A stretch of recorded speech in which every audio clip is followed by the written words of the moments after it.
Hello, my friends. How are you today? Hi, my name is Natasha. I am the founder and creator of the Glow Up Method. I am so excited to be here with you today. It is a Friday, and you know what that means. It is the end of the work week for me, at least. Maybe the majority of you, some of you may work over the weekend. I don't know your hours. But it is like it wraps up this week. My gosh, I can't be more grateful than, what time and space grants us, right? A week and a half ago was, an utter disaster in some ways and beautiful in other ways, but it was, it's been a journey. So I'm actually very excited. I don't have any specific plans for tomorrow. I do, have a potluck party to go to at one of my dear friends from the gym, and there's going to be a small group of us plus our instructor in there, and so I'm really excited to kind of go and just relax. With everything going on, they're like, you don't have to bring anything, but then I feel extremely rude. Like, I want to contribute, but I don't also know what to bring. So many things are kind of going on. So I'm like brainstorming. And for some reason, like the only thing that like keeps coming to my mind is like, I just want to plant succulents. And there it happens to be a party tomorrow. So I joined this like group on Facebook. And again, like, I'm trying to branch out of my circle, and how I stumbled upon this group, I don't even know, but that's where I had ended up. I think because I was in that group is where I ended up seeing where there was something to do for the book club I joined. So we even have a virtual event on Sunday. So I'm going to have my potluck, and then I'm going to have the virtual event, which I'm excited about, to like meet new people and do different things. So I've really been working on communication and community. That has kind of been the theme for the day.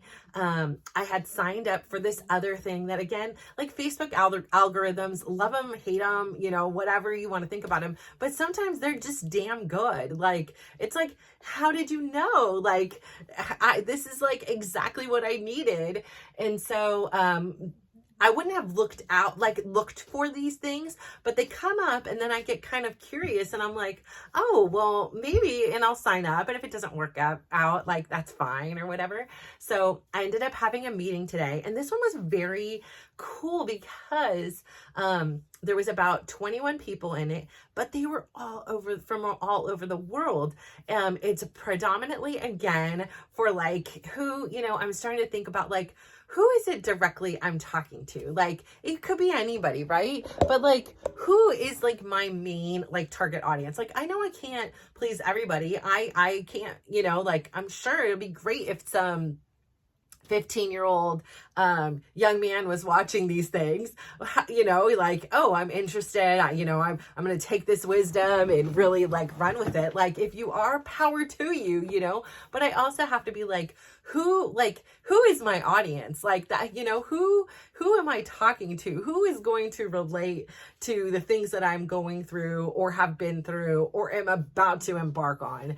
And, who is it that like, that can take like a moment of these like tragic moments, right, in this story, and it be like their guide map, into how they cope with the situation like this. And, that feels very fulfilling. So I started thinking, and I keep joining all these groups that happen to be predominantly women, which is, again, something that is not necessarily my powerhouse. Like, I had my cores, I had my grandma, my aunties at different times in my stages of my life.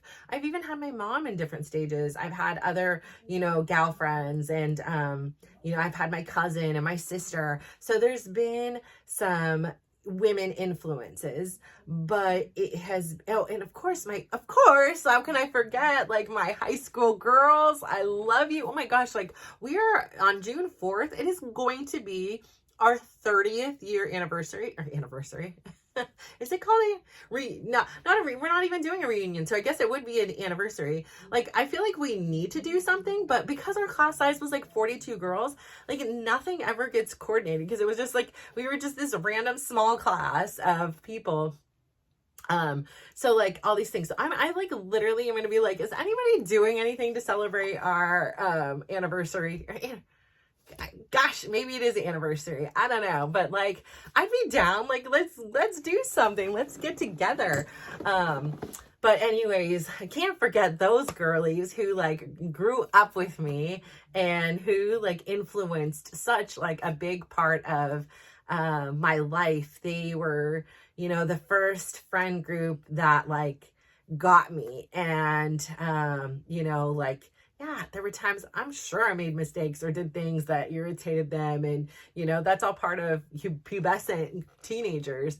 But we all always came back together and we all rallied around each other and supported each other. So, like, you know, I adore the crud out of them.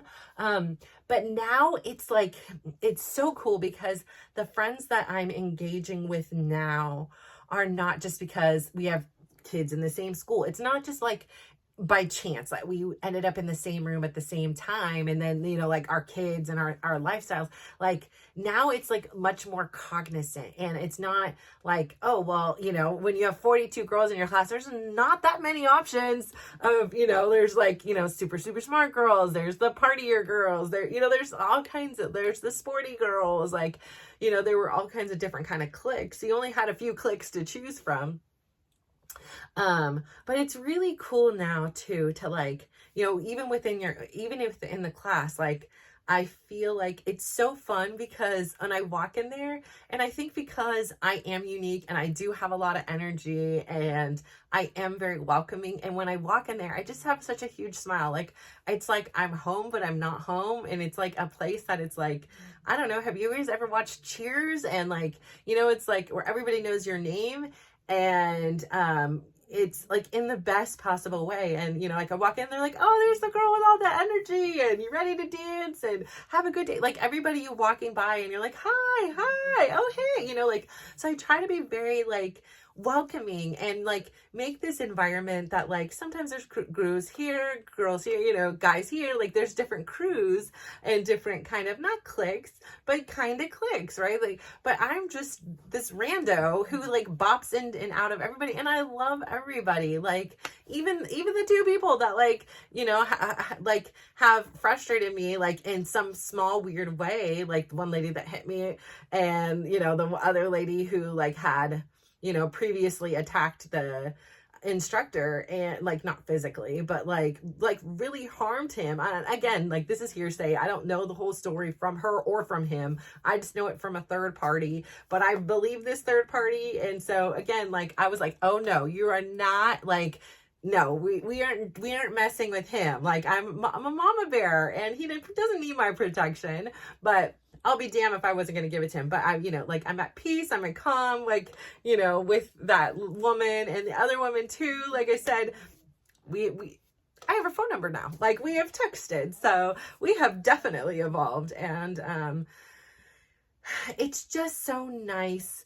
And it's so intriguing to have these different people be a part of your life. Like I really am saying all this to say, like, you know, I do believe that there is power in being alone, right? So when I'm alone, I don't have the distractions and the noise from everybody else. I don't have this inclination to appease somebody else, to, you know, feed somebody else, to make somebody else's happiness like mine, and to make sure that they're comfortable. And it's very nurturing, like it's very loving. It's coming from a loving and probably a little bit of panic and fear based, right? But overall, the intent is because I love you. I want you to be comfortable. I want you to be happy. Like I want you to be content. I want you to enjoy your time. So I have that tendency to kind of take over and, you know, have my own, like, you know, nervous-ish energy to like make sure that you know, everybody's content, everybody's happy, you know, all this stuff. Like, and then it's like I can sigh a sigh of relief because it's like, oh, okay, fine. Now I can be everybody, you know, like there's peace, then I can be in peace. And so I do believe that there is such a power in working alone and, you know, having a space that is safe to discover who you are if you don't know who you are, or if you need more time to explore ways in which you can show up better if that's what you choose, right? If you're happy and content with the way you are, you don't want to go on this discovery journey, that's so fine too. Like, I am super proud of you too. Like, you are way evolved in your journey versus where I am, and you are my inspo. Like, please tell me your YouTube channel or your podcast or your book or something, like, or DM me. Let's just chat. Let's get on the phone and have a conversation. Are you local? Like, maybe I'll fly out to you. Is it someplace cool? Like, let's go. Like, I'm ready for that. But I say all that to say, there's some ways if you're alone. So, right, like we're so blessed. We have technology, we have TV, we have so many modes of communication and gathering information. We don't have to, get in the car or walk or ride a bike to the library and then want to check out a book and it's out, now we got to wait and stuff like that. Like, there is so much information at the tip of our fingers. And the best part, like for me, because I'm frugal, is so much of it is free, right? You have to read between the lines. You have to use your own kind of spidey senses and things like that to be like, does this align with me? Does this resonate with me? Is this helpful? Is this impactful? Like, you kind of have to be your own kind of, buffer of these things, because anybody can go out there and say anything they want and it may be their truth, but it's up to you to decide what to do with this information. And so, but if we didn't have these resources, right? If we were just alone by ourselves in like a solitary-ish confinement, right? Like, we have no interactions with anybody else. We have no technology, no books or anything like that. In some ways, our growth would be stunted, because when we learn from other people through stories, through, music, whatever the medium is, art, like, we are learning and we are taking in their stories. We are then interpreting it. We are understanding it. And in some great ways, we get to apply kind of the lessons and the stories they've learned. So today, and I found myself this week, like, again, going back into like community has been such a focal point. And I remember when I began my therapy, my therapist was like, I can tell you what you need right now. You need friends. And I was like, but I have friends. Like, I've got my high school friends. I've got, friends like on the baseball team. I've got friends on the soccer team. She was like, no, she's like, there's different layers of friends. Like, there's the friends that you like tell every single thing to. Then there's the friends that, like, they're a couple layers out. You go have lunch together, but it's not personal. It's not, like that. You have maybe there's friends you go dance with. So she's like, there's different levels of friends. And I was like, I got friends. Like, and then sometimes it was just like, there was a protective mechanism around me, because I know how hard I fall for the people I care for, right? Like, I become super protective. I want to make sure that they're happy and content. And I really try to listen to their stories. So I remember the name of their dog and, where they went on vacation and things like that. Like, because I want them to know they're important. The things that they're telling me isn't just through one ear and out the other. Like, it is like imprinting on my heart and my soul. And the things that I'm listening, it's like almost like, I'm in this private lecture, like, in a classroom, on a college campus, and I'm hearing what they're passionate about. I'm hearing some are passionate about art or their animals or, their next adventures or, what they're going to go eat. Like, there's so many different things. Or there's times in there where people are super vulnerable and they're like, I am really anxious. And, I'm trying to find methods to help ease that. I'm trying sound yoga. I'm trying, all different kinds of things. So everybody has a story and there's something to learn. So in some ways, being alone all the time and isolating myself also has a way of stunting my growth, because I only have the data I have. I only have the information I have. And so what was really cool and unexpected from today's meeting, because I didn't have any expectations of it. I was like, what the heck did I sign up for again? And I was like, I'll be darned. I already rescheduled the other one. I'm going to sit here and do this one. Even though, of course, these darn kids here. My son is here. He was literally in my room, in my bed. I'm like, what are you doing in here? It wasn't the injured one. It was my other injured one. So I'm like, why are we in here? Like, you were supposed to be in school right now.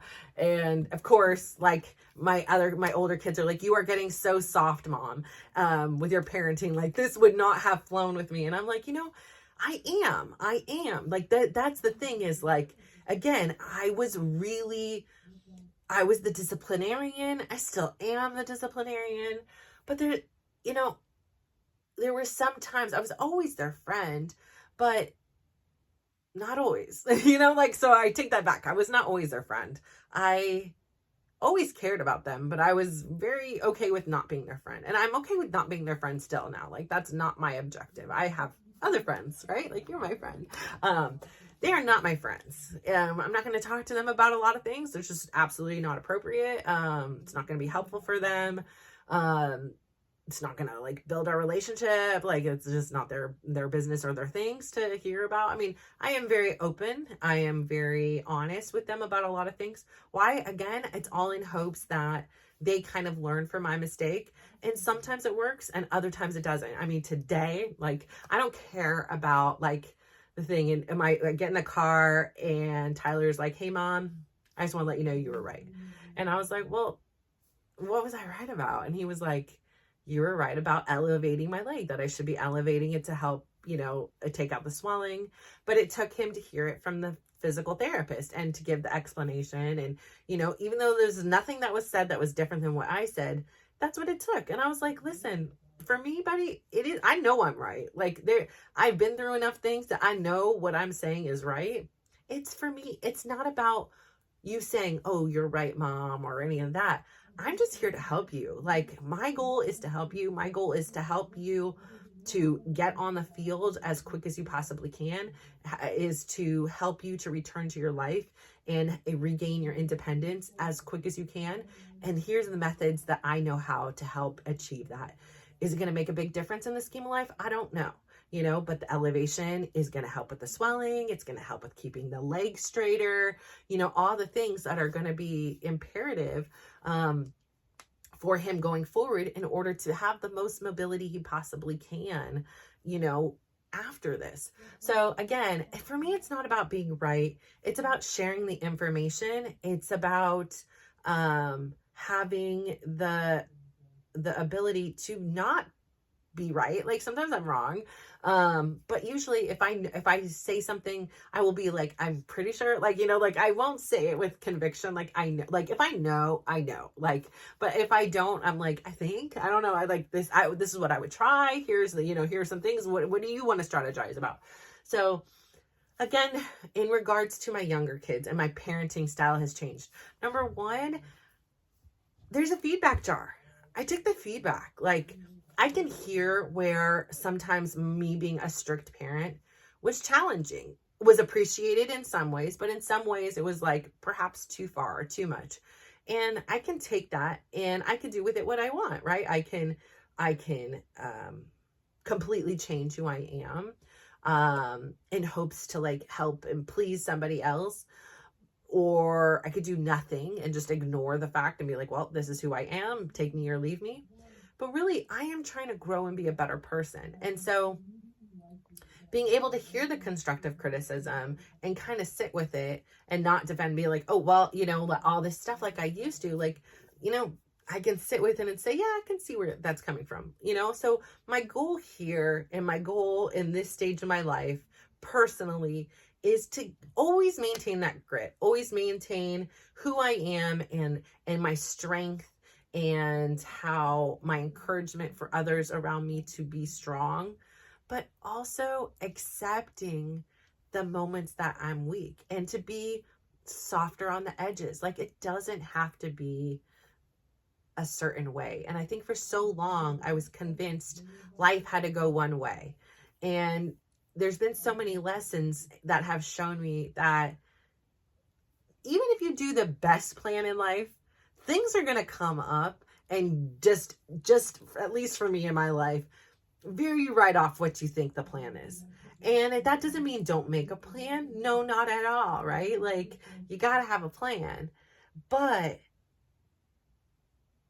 got to be able to expect the unexpected. You got to be able to be flexible and adaptable and to pivot, because there's just such uncertainty about even just tomorrow. We don't know what it's gonna hold for us. Yeah, we can say, okay, I'm planning on going to my patisserie tomorrow. Oh my gosh, I saw it's a banana creme brulee pastry, and I was like, yes, it looked absolutely scrumptious. So that is on my personal agenda for tomorrow. I also have I will be, so I really want to make, so again, because it doesn't really go with the like food theme of the party, but I really wanted to make these, because they just look so cute, these charcuterie cups.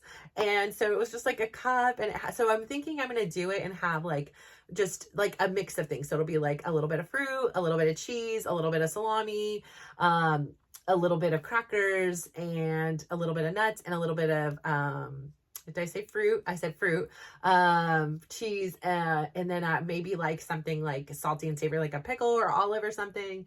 And then like crackers, maybe some nuts, maybe some dried fruit, like a little like either chocolate covered pretzel or like a little candy in there, like a little chocolate in there. So it kind of gets like sweet and savory and salty. And so I really want to make those. Like I had ordered these cups from Amazon and the pics, and I just like it. Just sometimes I like to do these cute little things. I've been really wanting to just make more succulents. I spent way too long last night just like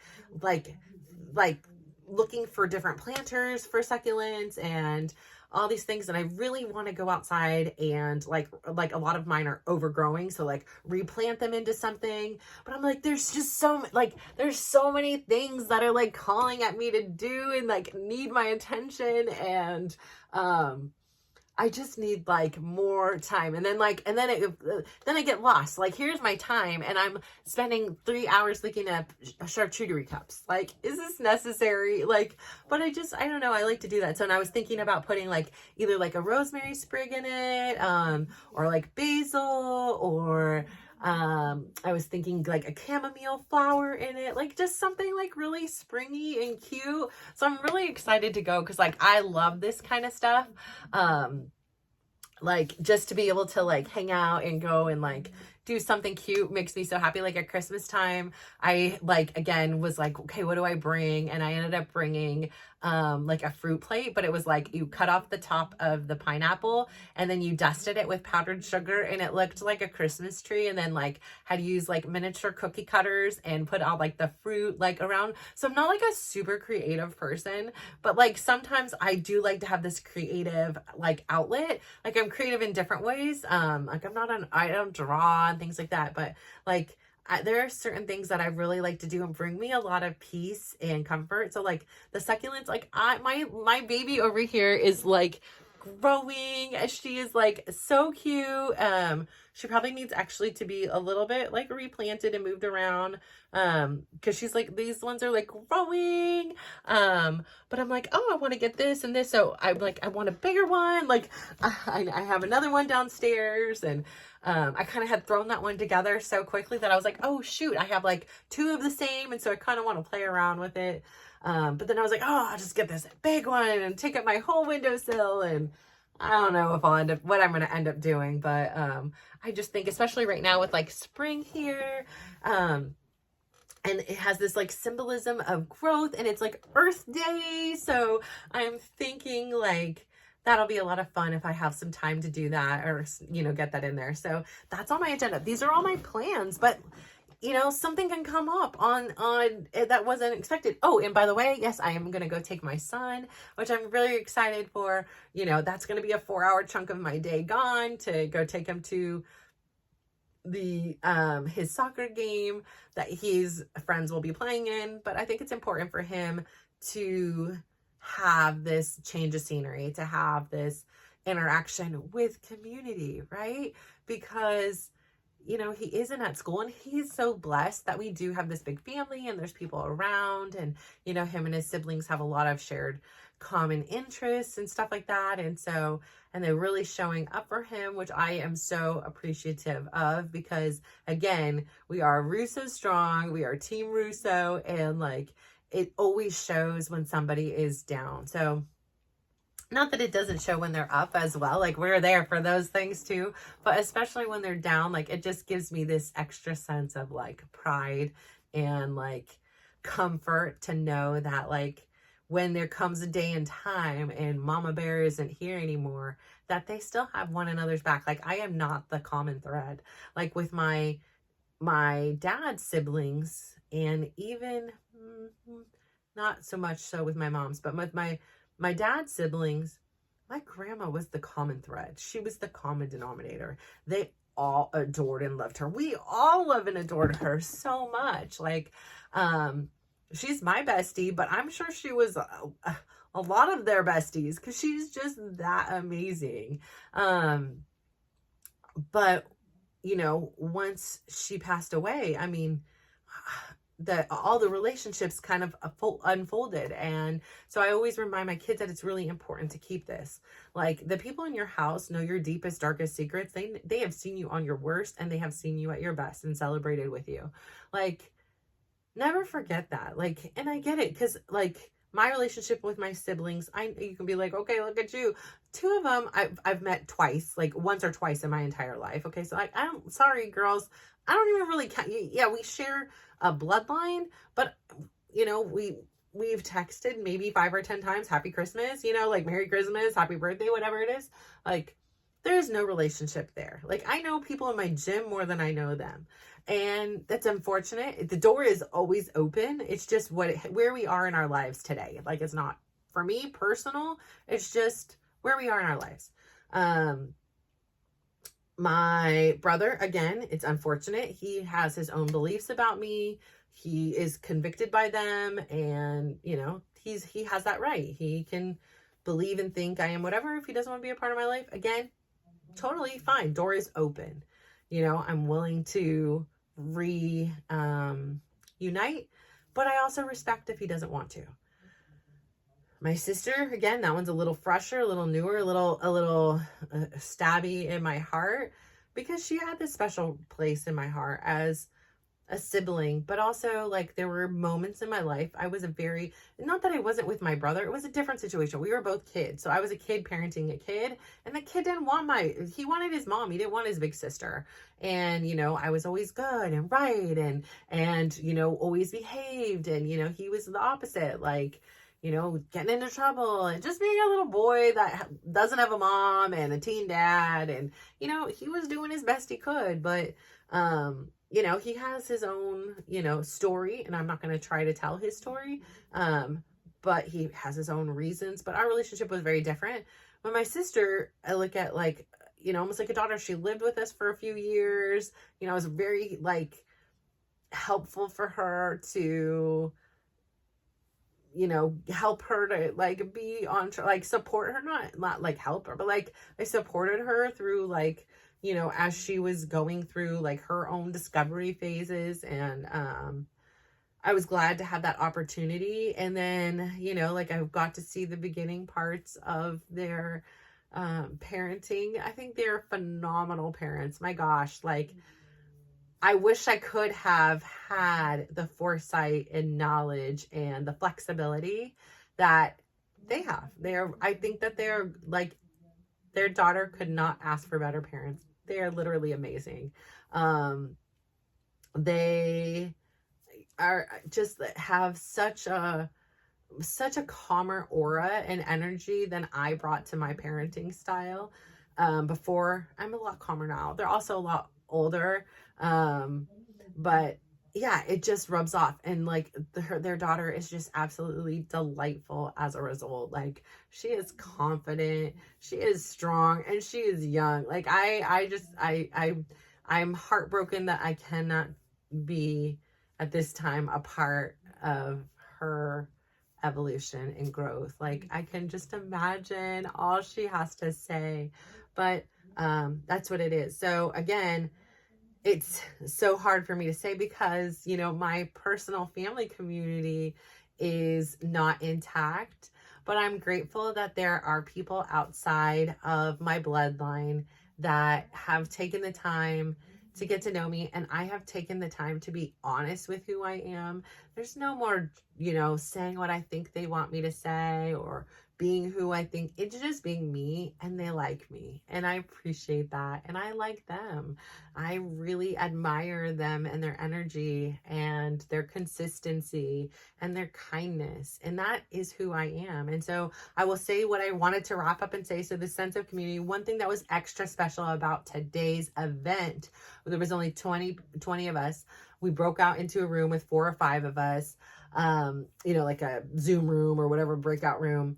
But it was literally people from all over the world. There was somebody from Egypt in there, somebody from Philadelphia in there, somebody, I don't know where, because she came in late, so I'm not sure where she was from. Somebody from Ireland. So there were people from everywhere. And what like really stood out to me was it didn't matter where we were geographically on the globe. What mattered was our stories. What mattered was the impact of moments of our life and our willingness to share and come out of this like kind of comfort zone and be vulnerable with an absolute stranger and have that courage. And we all had the same thing. It's just like we have this desire for human connection. And we have this desire to learn, and we have this desire to grow and be better. And this was exemplified today. So I will be attending more of these, and perhaps it really like got my pistons moving in my brain. And I was like, yes, like I want there to be a glow up community. Like I was like, what is it going to be called? Like we could be the, you know, glow up gals and pals. Like we can be the glow up group, like something. But I would really love the opportunity for us all to connect in like smaller forms and larger forms. Like, you know, I'd love the opportunity to connect and have this safe space to like make connections and make this a big world much smaller, and understand that like what we are going through and what we experience, yes, it may be different, but a lot of people are having these experiences. I mean, it was interesting to hear how certain people got their work ethics from their fathers or from their moms. And it was just so fascinating to hear, you know, their stories, or, you know, something that like has impacted them. And so I just want to make more connections with people and create this community where we can all come together in this safe space and impact ourselves and others.